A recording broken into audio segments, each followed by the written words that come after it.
Hello? Hello, Sophie. This is Terry Evans calling. Hi, Jerry Evans. Boy, do you have a radio voice. Thank you very much. Yes, that's kind of what I do for a living. Awesome. Reluctantly. This podcast, reluctantly sponsored by ThompsonMortgages.com. In 2025 and 2026, almost 60% of Canadian mortgages will come up for renewal. If yours is one of them, you need to have a good mortgage broker on your side. Contact ThompsonMortgages.com and tell them you heard about them here on this podcast. Reluctantly. What a treat to speak with you. I have been a fan for many years, since the early days, since the beginnings, since Damn. And that goes back to, 92, somewhere in there. And now here you are coming into our own backyard on a tour with Paula Cole. How exciting is that? I know, and I think it's our first show. I'm looking at the calendar, and with this tour that you've got going, you are doing shows in the greater Edmonton area, and not too far off in the regional area. You're doing Battleford, Saskatchewan, Camrose, Fort Saskatchewan, Prince Albert, then Brandon, Winnipeg, then back into the Edmonton area for St. Albert, which is where I'm calling you from right now. So you're going to be dotting in and out of the greater Edmonton area for the better part of a week. It's going to be a terrific opportunity to see you where they might not have otherwise had an opportunity. It's going to be fantastic, I think. I know, I'm very excited about it. And what's so nice is that people seem to be really appreciative. And that makes me happy. Do you find now that you're touring at the age that you are? Oh, by the way, happy early birthday. I know your birthday is coming up. Oh, you're so sweet. Thank you so much. You're welcome. Do you find touring at the age that you are now is as rewarding, more rewarding than it was when you broke onto the scene back in the 90s and kind of took things by storm? It's definitely better now. It's better. Well, the only thing that's not better is that I have these amazing children. I hate to leave my son and my daughter, and I love our life. I love our routines. I love everything about being their mom, and I'm a single mom. So that's the only thing that's worse, is back then I had nobody to leave, and now it's, going out is more rewarding because I appreciate myself more. I appreciate the fact that I'm invited to play somewhere and that I do this for a living. And the songs, to be honest with you, to me, they're still great. Like before, it was like everyone's testing Sophie B. Hawkins. Can't you really do this? Is she a one-hit wonder? And now it's like I've stood the test of time in more ways than one. And so when I'm up there singing and dancing and playing, it's an awesome experience. I've looked up a bunch of pictures of you. Anybody who has an opportunity to talk to you is going to, obviously do some Google searching and whatnot. I like to see people's eyes, their facial expressions, the way they express themselves. And when I look up pictures of you, every time I see a picture of you, you're barefoot. And I'll be barefoot on stage. Are you familiar with grounding? Is that something that you're cognizant of and try to do as often as you can? Well, I don't know what grounding is, but I'm sure that I'm instinctually familiar with it. And I grew up in New York City, but I did have ample opportunity to meet a lot of people who are doing yoga, and African drums was my first instrument, and everybody was dancing barefoot and playing barefoot. And so, and my parents, by the way, they never made us wear shoes. We went through Central Park without shoes. So it could be that it's just my most comfortable way, but I have to say, your question about grounding, when I get on that stage, when I walk on that stage and I stand in front of that mic, I am grounding. I'm very aware of sinking down and my energy engaging through the soles of my feet. I am very aware of that. Well, that's pretty much what it is. You're absorbing the energy of the earth through your feet. If you have nothing in between you, it's something that I'm actually kind of surprised that you're not, you don't know about it, because you strike me as the kind of person, the artsy fartsy kind of person that would be right into that. And everything that I know about you, just if you said you did grounding every morning while you were walking around the yard having your coffee, it wouldn't surprise me a bit.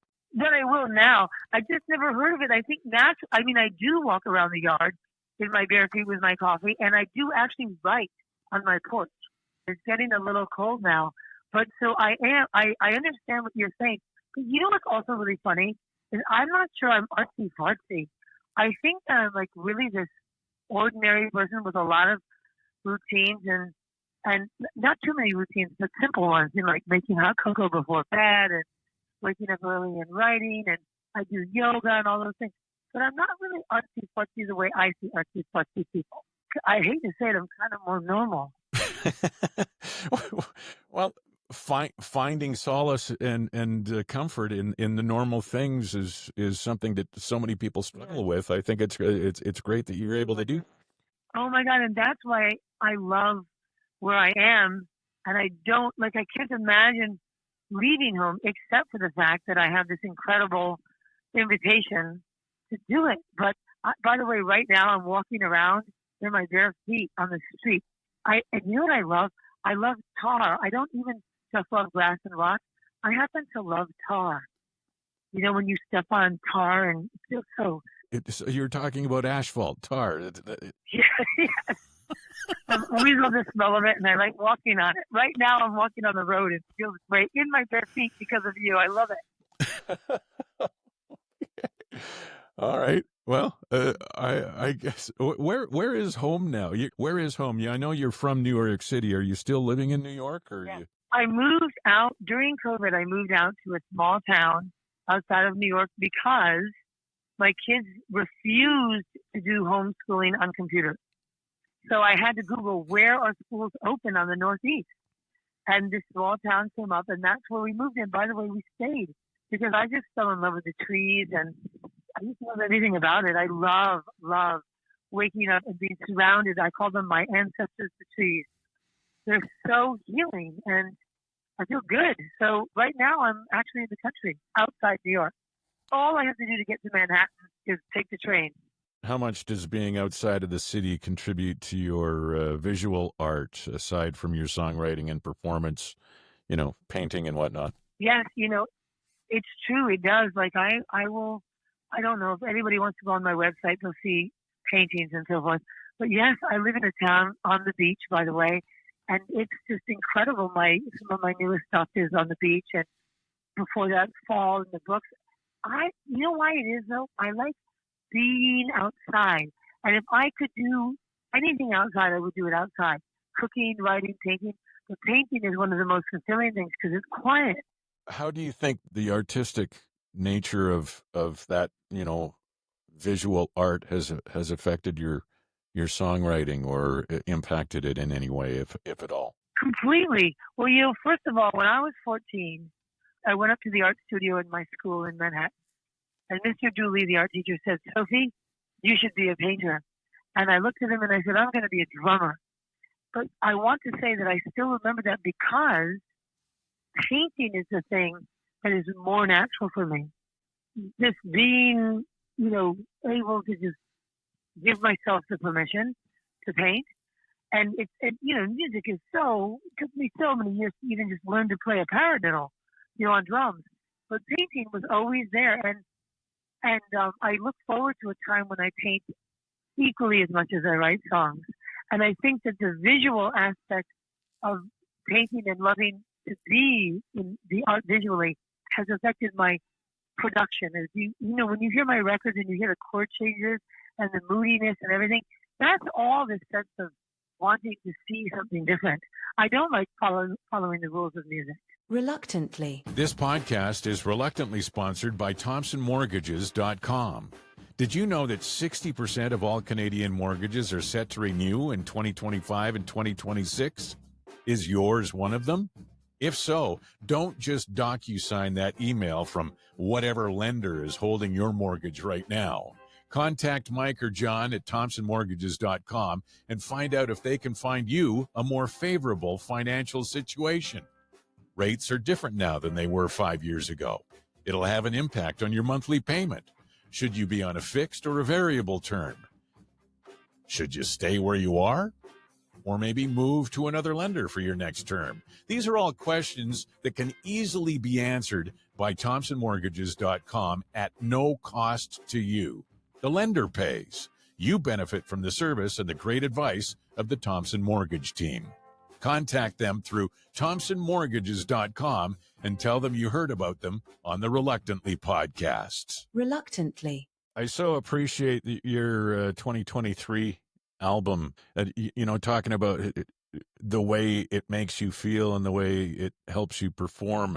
The Free Myself album, well, the cover of which you're barefoot as well. I think it's a great picture. But even just a couple of years ago with that new album coming out, you still have that youthful exuberance in your voice, the same that you did back in the 90s. And it was terrific to hear. And when you talk about being 14 and having an artistic influence or people trying to help steer you in a direction, when you started in percussion and eventually went to school to do that, what were the things that made you want to do the cacophony of drums compared to the silence of painting art? They're two immensely different things, right? Yes, you're right. And I really don't have an answer, but I do know that both are so important to me. Silence is probably more important to me because, like, when somebody walks in the house and they have their cell phone blaring, I just can't even believe it. Like, it feels like such an insult, to life. And, I'm really strict with cell phones, by the way. All the young people would hate me because I don't let my kids do cell phones during the week because I want them to develop all their other qualities, all their other sensibilities.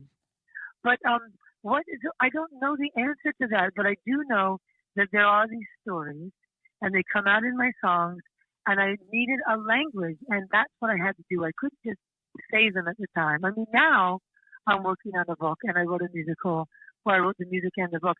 But then I think I needed to say them in some other way, the stories inside of me. And by the way, my mother was a writer. She was a book writer. She wrote novels. And so probably that I didn't want to do that. That probably lent to the serenity and the quiet in the house as you were growing up, perhaps. Yes.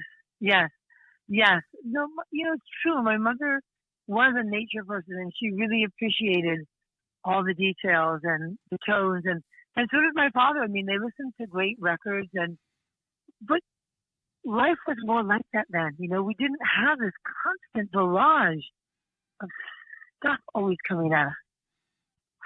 I cherish that we didn't grow up with all this stuff. Reluctantly. At the Mental Health Foundation, they have a better future in mind for all ages and stages, from childhood to the elderly, with no gaps in service. Long stigmatized and hidden, mental health and addiction issues have been at best undersupported, at worst ignored. With your help, they are changing those perceptions. The funds they raise go to support essential programs and services, patient supports, research, education and awareness, and facility enhancements. Please go to mentalhealthfoundation.ca. Reluctantly. The noise, and I used the word, a few seconds ago, cacophony, that like the amount of stuff that we're barraged with all the time gives us less opportunity to absorb the things that really matter, don't you think? Oh, completely, 100%. And that's why, there's this writer that I've just discovered, although she's very famous, and she's won many Pulitzer Prizes. Her name is Elizabeth Strout. And I've just discovered her because I checked out her book at the library. And she writes with this, what we're talking about. Her sensibility is so strong and so deep about nature frames everything. These subtleties in human relationships and everything that's going on. These little movements that we are all really, our lives depend on these little moments. And setting up, like today when I had the fire going, waiting for my son to come down and make his breakfast, had I not had that fire going, we wouldn't have had a conversation where he sat down for a minute. And I went and I thought later, and I thought, I'm so glad that I set up that moment. Yes. It's everything. Yeah, small things can make such a big difference. And little things like that can take away the awkwardness of small talk where people may not be comfortable with it, or it just doesn't come to you, right?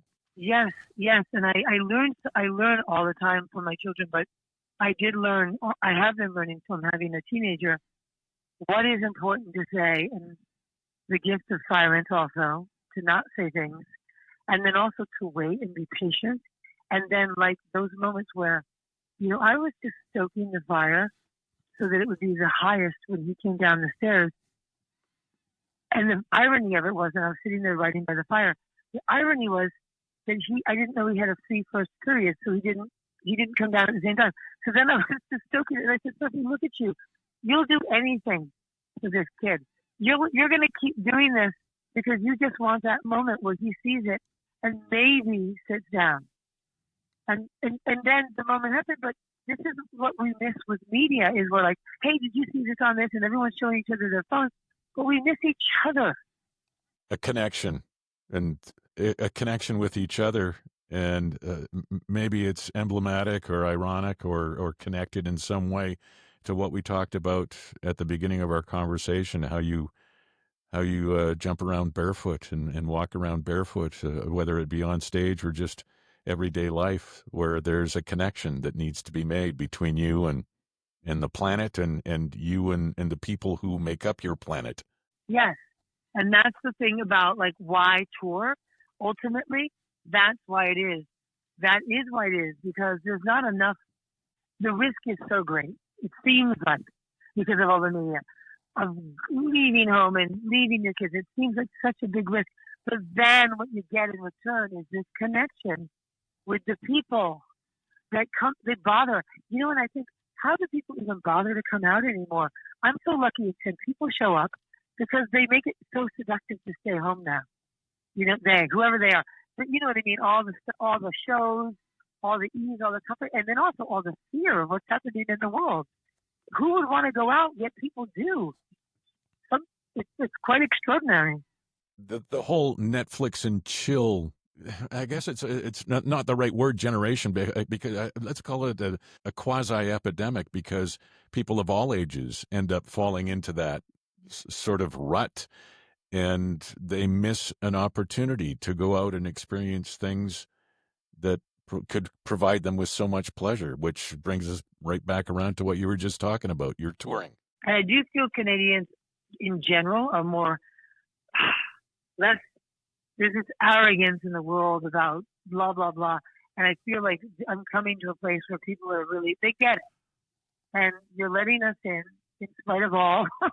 In spite of all, you're going to let my band and me in, and I'm very grateful for that. We have quite a streak of shows coming up, starting just outside of Alberta and within the province of Alberta, right here in the Edmonton area. I ran through them at the top of our conversation. I'll go through them again just so people are reminded. Battleford, Saskatchewan, Thursday, October 16th, then the 17th in Camrose at the Lougheed Performing Arts Center, Fort Saskatchewan, Dow Centennial Center, and then off to Prince Albert, Saskatchewan, Brandon, Manitoba. Who's your touring?